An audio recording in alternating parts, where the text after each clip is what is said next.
Muito bom estar aqui, bom dia para todos. Muito bom estar aqui com os irmãos novamente.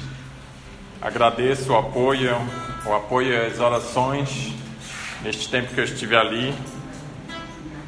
Eu cheguei de lá, eu acho que foi dia 22 e dia 23. É porque eu tive que parar em Campinas, depois Campinas e São Paulo, antes de vir para Brasília. E teve algumas mudanças no voo, aqueles atrasozinhos de 5 horas, assim. O pessoal vai dizendo, olha, meia hora mais. Aí depois diz assim, mudou de aeroporto. Aí quando fala mudou de aeroporto, aí tem que pegar as malas de novo. Aí foi para outro aeroporto.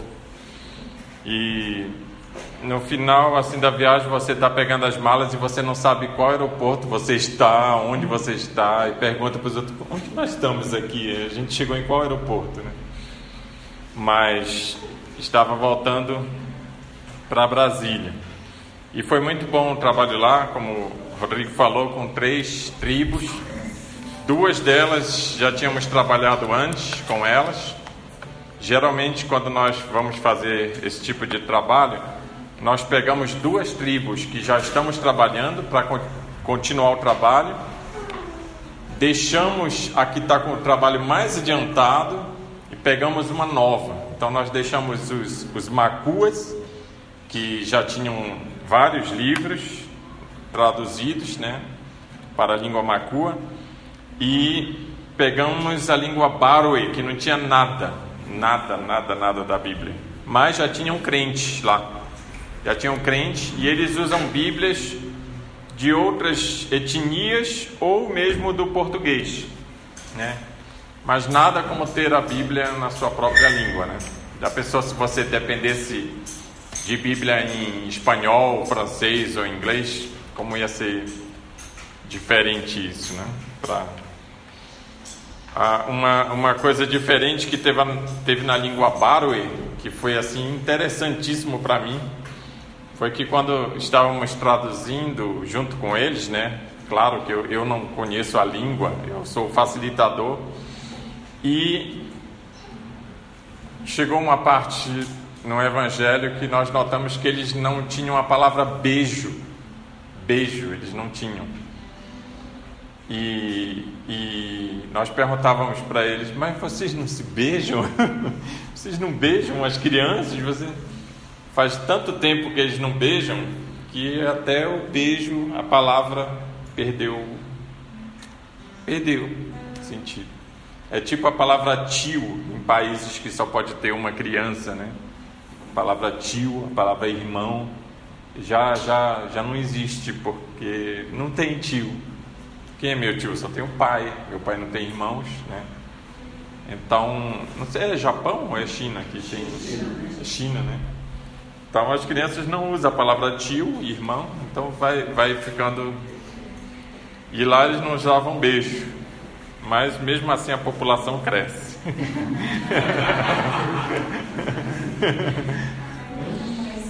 Mesmo assim, se dependesse de beijo.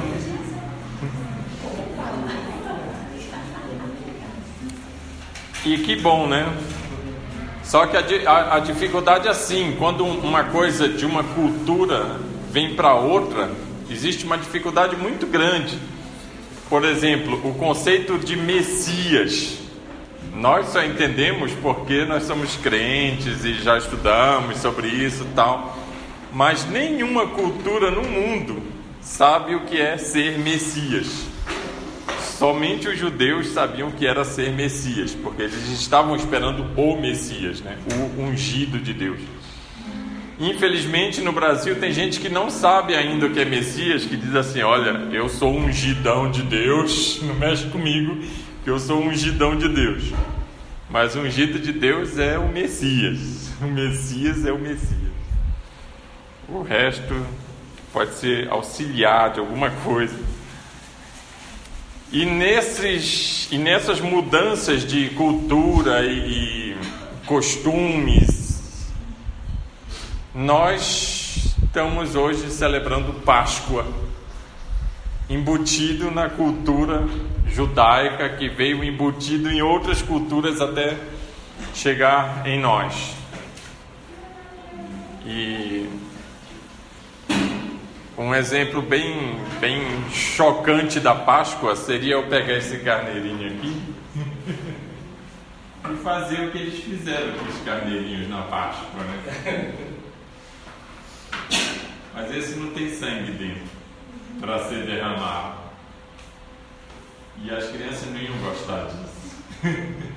Tem igrejas que eles evitam até falar na morte de Jesus para as crianças, por causa do trauma que pode acontecer nas crianças. Mas se você fosse o primogênito na época que foi instituída a Páscoa, você ia ficar muito preocupado com o carneiro. Não se ele ia morrer, mas se ele era realmente perfeito. Porque se ele não fosse perfeito, quem ia morrer era o primogênito, né? Era você. Eu gostaria de ler com vocês um texto, não sei quantos podem acompanhar ou apenas ouvir, porque a Páscoa tem tudo a ver com a última praga lá para os egípcios, né? Então eu vou ler a partir do capítulo 11 de Êxodo. Capítulo 11 de Êxodo.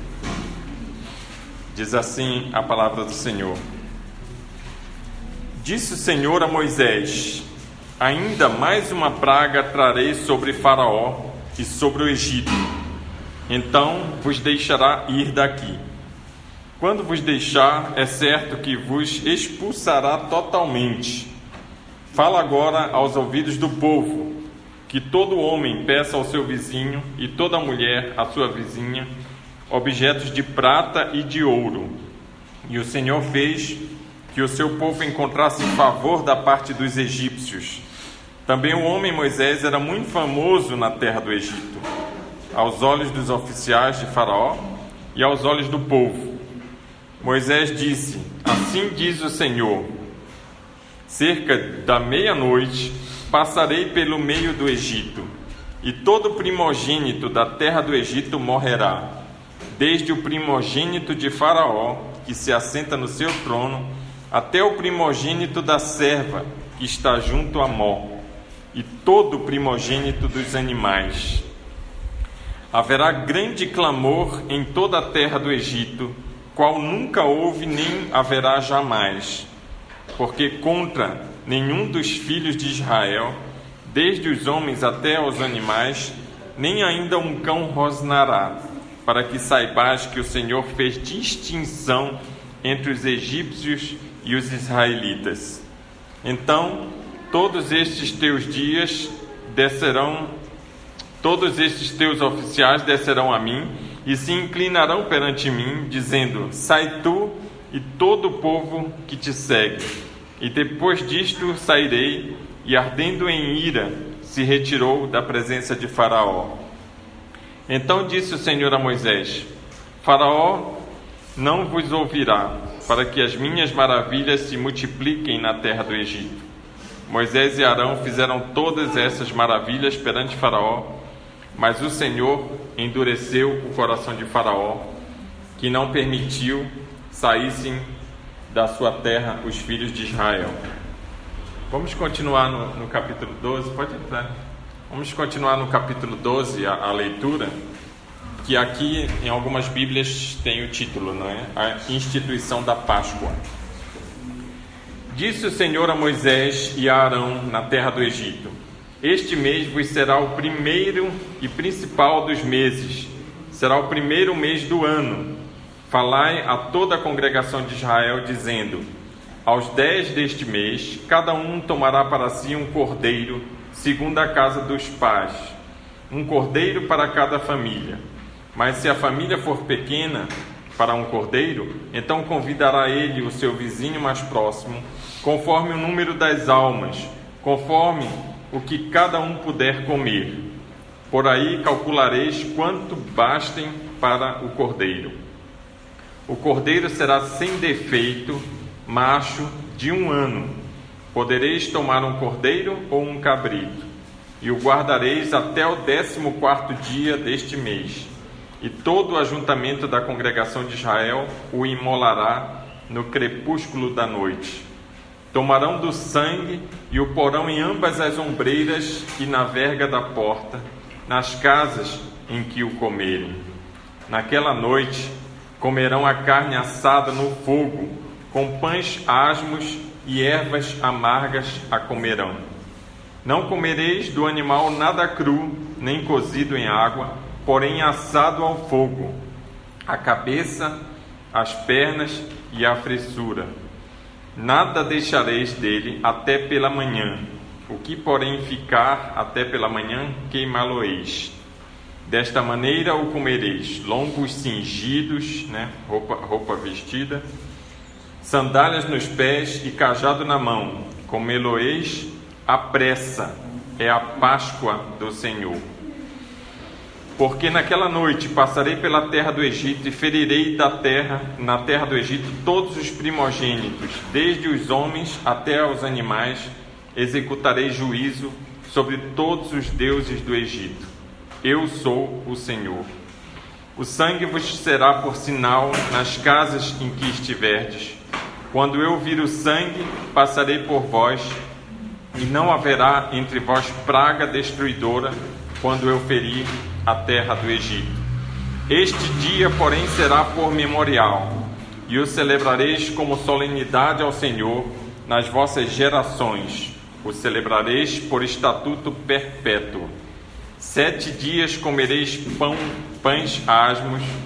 Logo ao primeiro dia tirareis o fermento das vossas casas, pois qualquer que comer coisa levedada, desde o primeiro dia até o 7º dia, essa pessoa será eliminada de Israel. Ao primeiro dia haverá para vós outros santa assembleia. Também ao 7º dia tereis santa assembleia. Nenhuma obra se fará nele, exceto o que diz respeito ao comer. Somente isso podereis fazer. Guardai, pois, a festa dos pães asmos, porque neste mesmo dia tirei vossas hostes da terra do Egito. Portanto, guardareis este dia nas vossas gerações por estatuto perpétuo. Desde o dia 14 do primeiro mês, à tarde, comereis pães asmos, até a tarde do 21 do mês, do mesmo mês.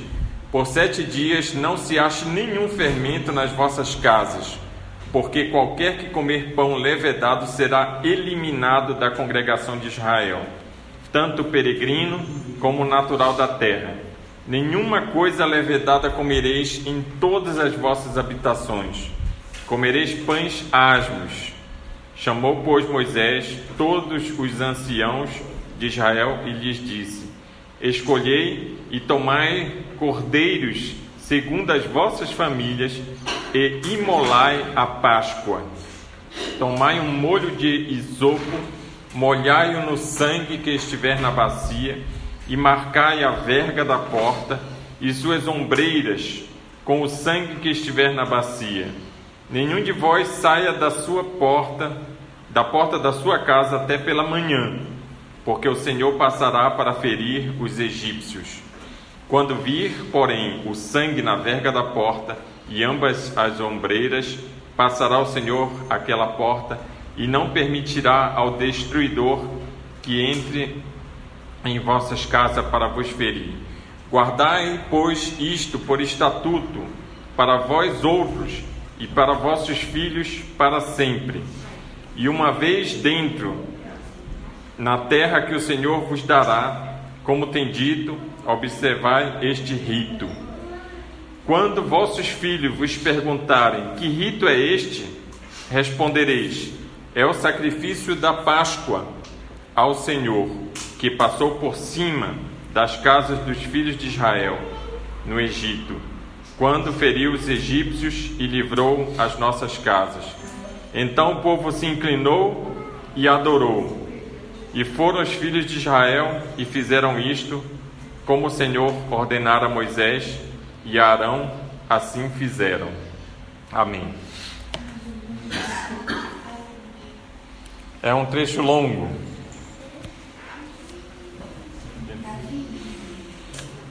Mas muito bom de ser lido e ser lembrado. Nas traduções que estávamos a fazer lá em Moçambique,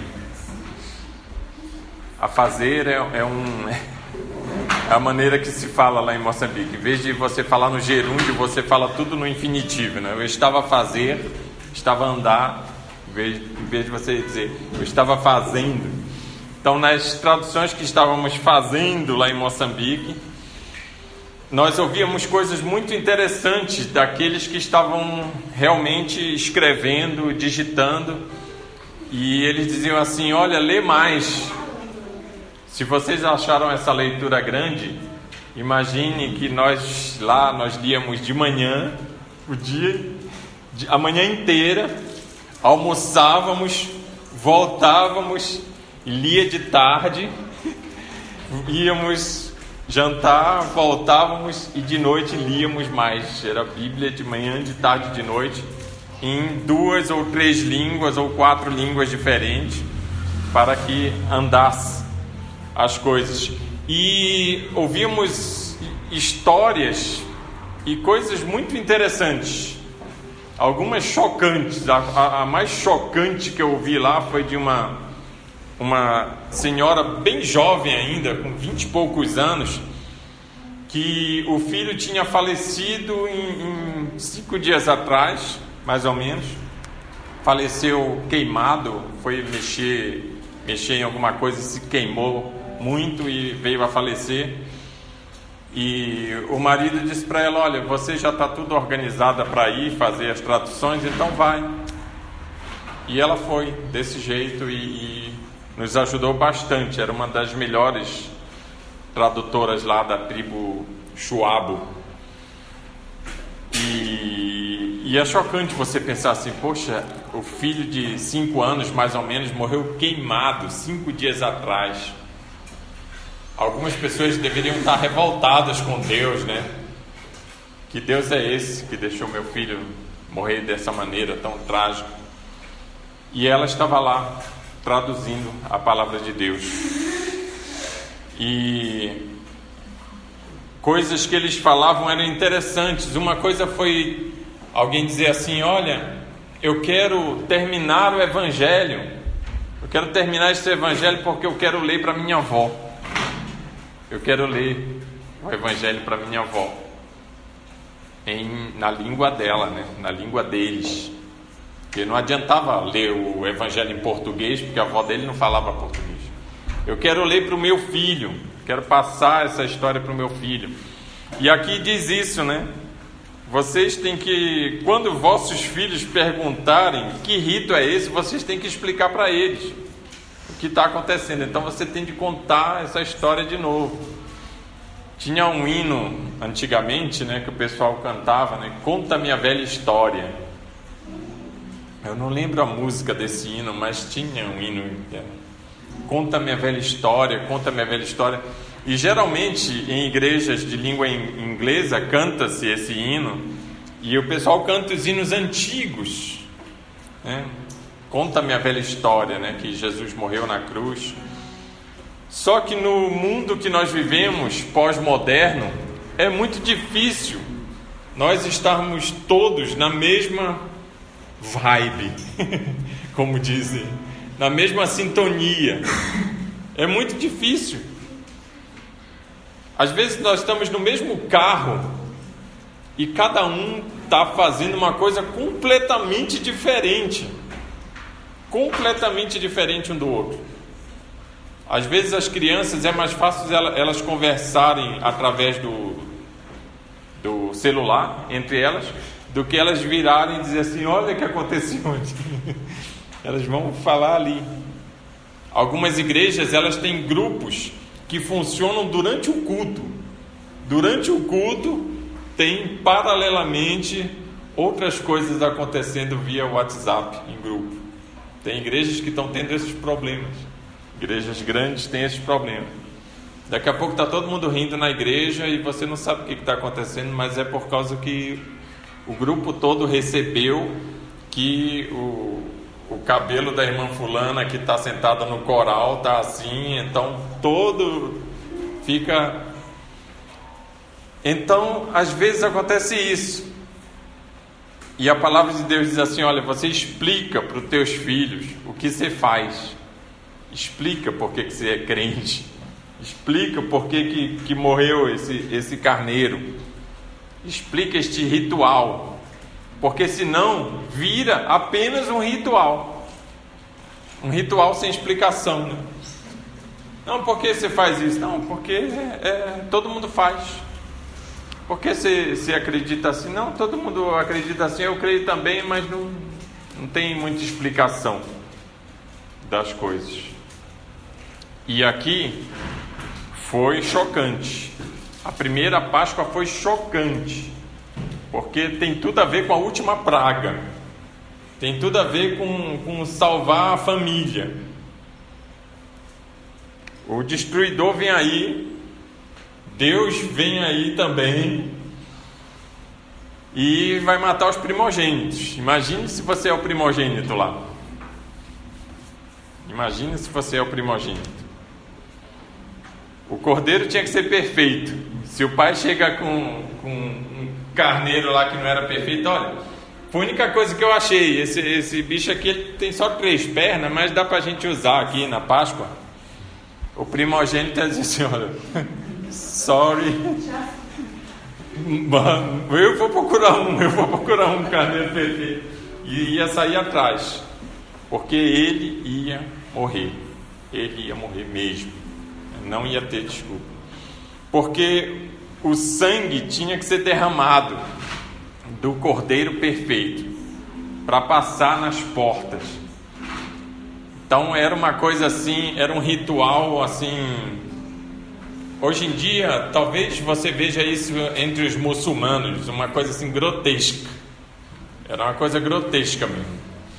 Traz um carneiro, né, mesmo que ele seja mansinho, tudo, mata ele, guarda o sangue, bota o sangue na bacia, depois pega os ramos lá de isopo e chega na tua casa e passa sangue na porta, passa de um lado, passa do outro. Era um negócio horrível. Era um negócio horrível mesmo. E as crianças tinham que saber por que está acontecendo isso.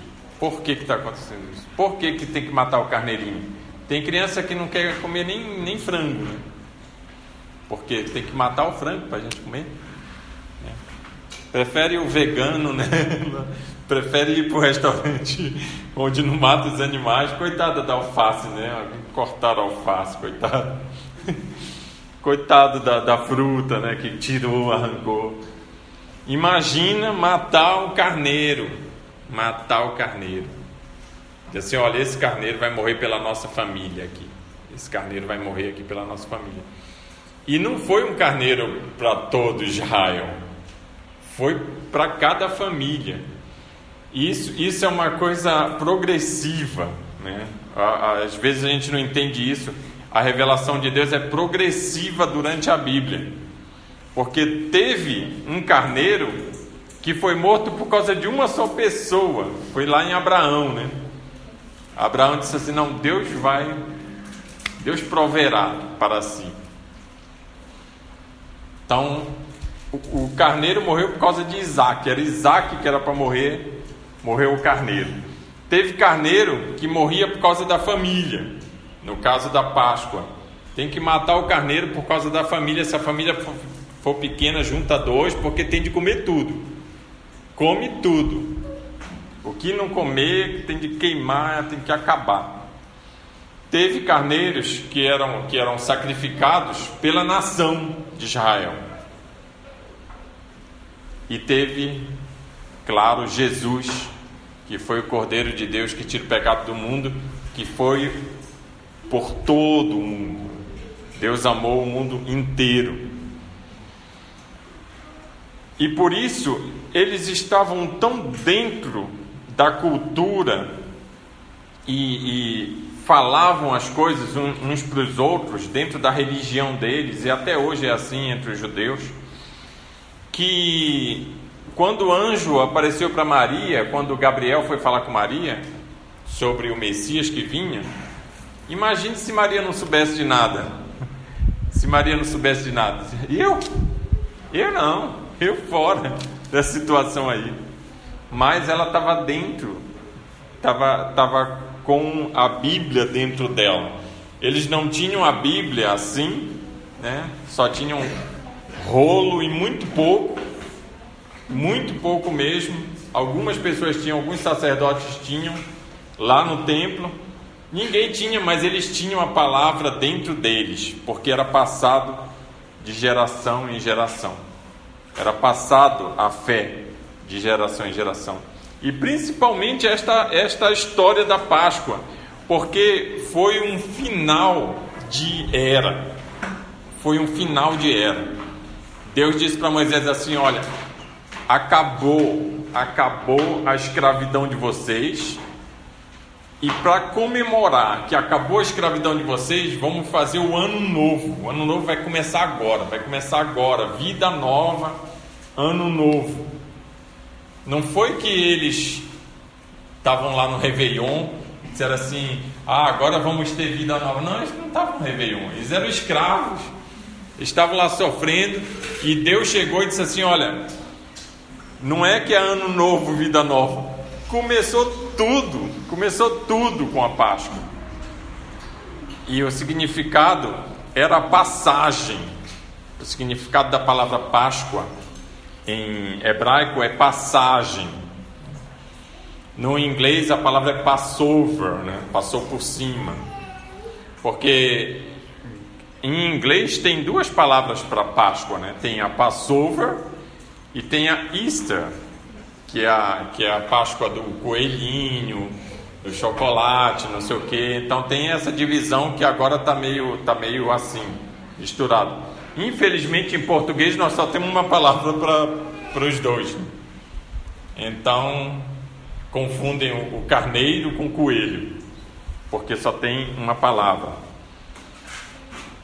Então a família, as crianças, o povo sabia da história, sabia da vinda do Cordeiro de Deus, sabia da vinda do Messias.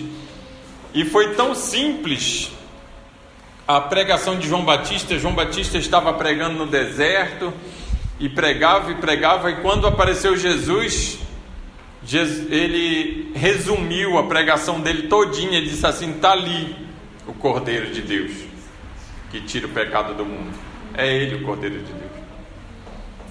Quando ele fala isso, a pessoa, o judeu que sabia da história da Páscoa e dos sacrifícios e de tanta coisa, ela entendia. Ou pelo menos ficava questionando: será que ele tem que morrer para outros serem salvos? Lembra quando Jesus ressuscitou Lázaro? Quando Jesus ressuscitou Lázaro, os líderes judeus se reuniram e foram conversar e tal, e alguém disse assim: olha, vocês não sabem que é preciso uma pessoa morrer? É preciso uma pessoa morrer para salvar a nação. É preciso uma pessoa morrer. Quando aqui na Amazônia, né, quem já morou na Amazônia sabe dessas histórias, quando vai passar uma boiada pelo rio que tem piranha, primeiro tem que botar um boi para ser a isca, né? Bota o boi e as piranhas vêm tudo nele, e matam um boi apenas. Então ele morreu para depois todo o rebanho passar tranquilamente pelo rio. Então alguém tinha que morrer, mas tinha que ser alguém perfeito. Na tribo Maconde, onde estive muitos anos atrás, faz muito tempo que eu não vou lá, gostaria muito de voltar lá. Na tribo Maconde, eu cheguei e não conhecia a língua, usava um intérprete, né, para conversar as coisas, e eu queria saber a cultura deles, porque sempre na cultura eles têm alguma coisa sobre a criação, né? Mesmo que eles não tenham Bíblia, não tenham nada do Evangelho, eles têm alguma coisa sobre a criação, que Deus criou tudo. Algumas culturas têm alguma coisa sobre o dilúvio, a história do dilúvio foi passada de geração em geração, até tribos não alcançadas, eles sabem algumas histórias sobre o dilúvio e sobre a criação, claro. E eu comecei a perguntar para eles algumas coisas para ver se eu chegava nesse ponto. Na linguagem missionária a gente chama de fator Melquisedeque isso, né? Fator Melquisedeque. Melquisedeque apareceu do nada e tinha tudo a ver com a história. Então eu conversando com eles, eu perguntando sobre pecado e isso e aquilo, e eles não tinham a palavra pecado, porque eu prestava atenção, né? Você já fica com o ouvido treinado, e eu perguntei para o intérprete, eu digo, qual é a palavra que você está usando? E eles não tinham a palavra pecado, porém eles tinham a palavra para roubo, para assassinato, para adultério, eles tinham essas palavras, mas não tinham a palavra pecado em si. E quando eu perguntei o que eles faziam com essas pessoas que pecavam, né, que cometiam essas coisas, na questão do assassinato, eu descobri o link para a pregação do Evangelho naquele local. Porque quando eu falei sobre o assassinato, o que vocês fazem quando alguém mata outro? O que vocês fazem com essa pessoa? Aí eles disseram, não, tem que matar. Se matou alguém, tem que morrer, tem que matar também, não tem perdão. Era como a lei, né? Se matou, tem que morrer. Mas um dos mais velhos, que conhecia mais a cultura, disse assim, olha, existe uma maneira da pessoa não morrer. Eu perguntei, qual é a maneira? Que a pessoa está livre do seu pecado, né? De ter cometido um assassinato. Aí ele disse assim, ela tem que dar um ser humano perfeito, que geralmente é o filho, para a família enlutada. Então, você tem que dar o seu filho perfeito para a família enlutada. Aí você pode andar pela aldeia livre, ninguém pode condenar você, porque você deu o seu ser humano perfeito para a família enlutada. Aí, a minha pregação lá, claro, foi baseada nisso. Que o nosso pecado foi tão grande para com Deus que nós merecíamos a morte. Nós merecemos a morte porque nós pecamos. Todos pecaram e estão separados de Deus. Nós não temos paz para andar tranquilo por aí. Vocês já viram pessoas tranquilas? Aqui em Brasília talvez tenha, mas em São Paulo não tem ninguém tranquilo. Está todo mundo preocupado, está todo mundo desesperado com alguma coisa. Alguns ficam meditando, fazendo alguma coisa, daqui a pouco quando sai do negócio já entra no desespero.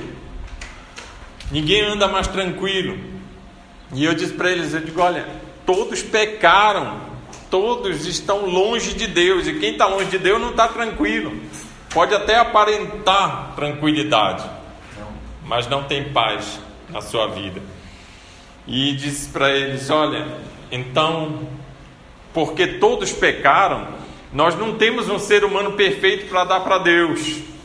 Porque se nós dessemos um ser humano perfeito para Deus, nós estaríamos livres e poderíamos andar tranquilo na nossa aldeia.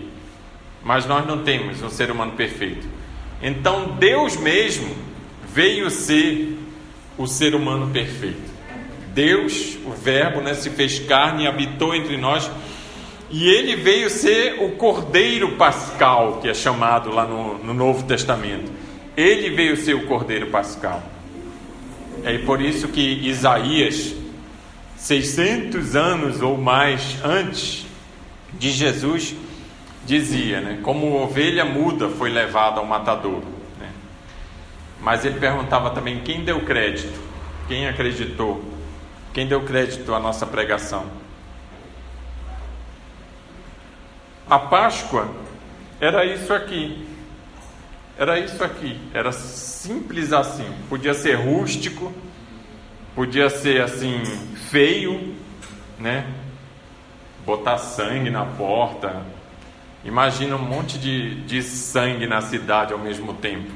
Eu tive numa situação de guerra, morei 4 anos num país em guerra, e o sangue do hospital não dava tempo de limpar o sangue do hospital, porque era muita gente morrendo, saindo, entrando, saindo. E nem na casa mortuária, pior ainda. Casa mortuária, fala assim, para onde bota os mortos. Lá chama casa mortuária. Você sabia onde era a casa mortuária? Por causa dos urubus em cima. Um monte de urubu voando. Por causa do sangue. Muito sangue humano naquele lugar, né? Então, era muito sangue nas casas, nas portas das casas. Depois cheiro de churrasco. Muito churrasco ao mesmo tempo. Todas as casas fazendo churrasco ao mesmo tempo para comer, né? E isso aqui, olha, vocês vão ter de comer ervas amargas. Mas por quê? Os filhos vão perguntar depois. Não, para vocês se lembrarem que a gente era escravo aqui. Porque às vezes a geração depois esquece, né? Não adianta os pais da minha geração, quando eu era adolescente, podiam falar assim: olha, na sua idade, sabe o que eu fazia? Na sua idade eu capinava, eu carregava saco de milho, eu fazia coisa que para nós que éramos adolescentes de apartamento em Brasília e jogava videogame, não imaginava isso, né? Um adolescente trabalhando forçadamente em alguns lugares. E hoje em dia, o que a gente vai dizer para os filhos, né? Olha, da sua idade, sabe o que eu fazia? Eu jogava Atari, eu nem tinha. O que você vai dizer que você sofreu na idade, né? E aqui eles tinham que dizer: olha, você não foi escravo, mas eu fui. Seu avô foi escravo. Nós fomos escravos. E vocês têm que lembrar. Então vocês têm que ao menos sentir o gosto amargo, para vocês lembrarem como é amarga a escravidão. Vocês têm que, ao menos isso vocês têm que lembrar. Mas, como vocês sabem, as gerações vão mudando, as pessoas vão esquecendo do que passou. Você hoje em dia, quando fala na minha época, você fala para o seu filho, né? Olha, na minha época eu fazia assim, só que a sua época foi muito boa. É difícil você falar uma coisa da sua época que não era boa, que agora é melhor, né? Tem gente que diz assim: na minha época eu rebobinava a fita. O que é fita? É difícil a gente ter passado uma experiência tão ruim para dizer para os filhos que a experiência lá atrás foi ruim. Mas eles passaram por escravidão, né? Passaram por muita escravidão. E Jesus, como judeu, junto com eles, comemorava a Páscoa. E Jesus chegou para eles na última Páscoa, né? Que a Bíblia diz assim, só escutem. Chegada a hora, pôs-se Jesus à mesa com ele, os apóstolos. Lucas 21, 14. É a última Páscoa. Lucas 21, 14. E eu gostei do que Jesus fez na última Páscoa dele. Ele disse, né? Na última Páscoa, versículo 14. Chegada a hora, pôs-se Jesus à mesa e com ele os apóstolos, e disse-lhes: tenho desejado. Lucas 21, 14. 22, sorry, 22, que a minha. Eu li o número de cima, não de baixo. 22, 14.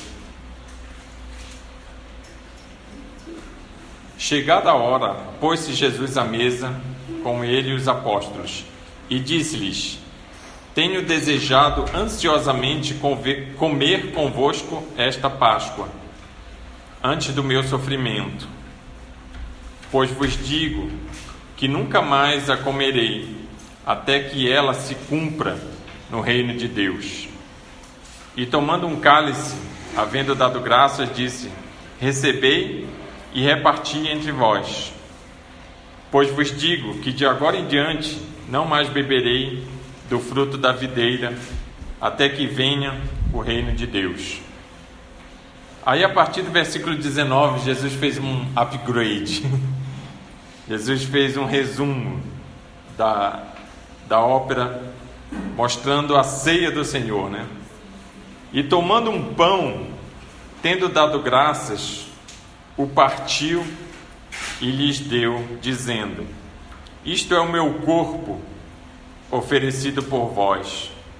Fazei isto em memória de mim. Semelhantemente, depois de cear, tomou o cálice, dizendo: este é o cálice da nova aliança no meu sangue, derramado em favor de vós. Todavia, a mão do traidor está comigo à mesa, porque o Filho do Homem, na verdade, vai segundo o que está determinado, mas ai daquele por intermédio de quem ele está sendo traído. Então começaram a indagar entre si quem seria dentre eles o que estava para fazer isso. Então Jesus, ao comemorar a Páscoa, instituiu a ceia. Eu fico imaginando se a Páscoa, do jeito que era, passasse para a igreja cristã, para os rituais da Páscoa passasse para a igreja cristã, o quão difícil seria. Porque a lei foi dada lá no Antigo Testamento, a Páscoa, o sábado e tantas outras ordenanças da lei, foi dada exatamente para dizer assim: você não tem condições de agradar a Deus, você não consegue agradar a Deus. E as pessoas ainda inventaram mais leis do que já tinha, inventaram muitas outras leis. Na época de Jesus, o que era dito era que vocês colocam fardos mais pesados nas pessoas do que existe. Vocês estão tapando o caminho. E Jesus resumia a lei em amar a Deus sobre todas as coisas e ao próximo como a ti mesmo. As pessoas ficavam revoltadas com isso, mas esse era o resumo da lei. E Jesus pegou a Páscoa e ele, como era, ele podia dizer assim: olha, vocês vão pegar um carneiro e esse carneiro é o meu corpo e tal. Jesus podia usar, né? Mas ele pegou um pão. Ele pegou um pão, que ele dizia: eu sou o pão da vida, eu sou o pão da vida. Então ele pegou um pão e disse: olha, esse é o meu corpo. Simplificou muito para nós, simplificou bastante para nós, talvez por saber do futuro, de todas as coisas que iam acontecer, simplificou bastante. Porém, o sacrifício ainda tinha que ser feito. Ele ainda seria o cordeiro. O pão tinha que ser partido. O vinho, o sangue, tinha que ser derramado por amor de nós. Porque sem derramamento de sangue não há remissão de pecados. Se um carneiro livrou os israelitas no Egito, porque o sangue dele estava na porta, livrou da ira de Deus, nós fomos muito mais livres, porque Jesus foi o escudo humano para que a ira de Deus não chegasse até nós. Jesus foi o escudo humano. Quando Sodoma e Gomorra estava pecando e passou do limite do pecado, e Abraão foi lá orar por causa da família, do sobrinho que estava lá. Será que tem 50 pessoas justas nessa cidade? Não, não tem. E foi abaixando o número e não tinha justo. Nem os parentes dele eram justos. Mas Deus sabia que ele estava preocupado lá com o sobrinho e família e teve que salvá-los. Porque não tinha justos na cidade para serem escudos humanos contra a ira de Deus. E como população na terra não tinha um justo, nenhum sequer. Então veio Jesus ser o justo e ser o escudo da ira de Deus. Então a ira de Deus foi derramada em Jesus. O sangue de Jesus é que nos purifica de todo o pecado. E nesta Páscoa deste ano, que nós possamos lembrar disso, de passar, principalmente lembrar disso, passar para a nova geração a Bíblia do jeito que ela é, a morte de Jesus do jeito que foi. Por que Jesus teve que sofrer uma morte tão violenta? Por causa do seu pecado, por causa do meu pecado. Os novos têm que saber isso, têm que saber dessas coisas, porque às vezes a Páscoa fica tão bonita, a Páscoa, que parece que não tem morte envolvida, mas a Páscoa tem morte envolvida.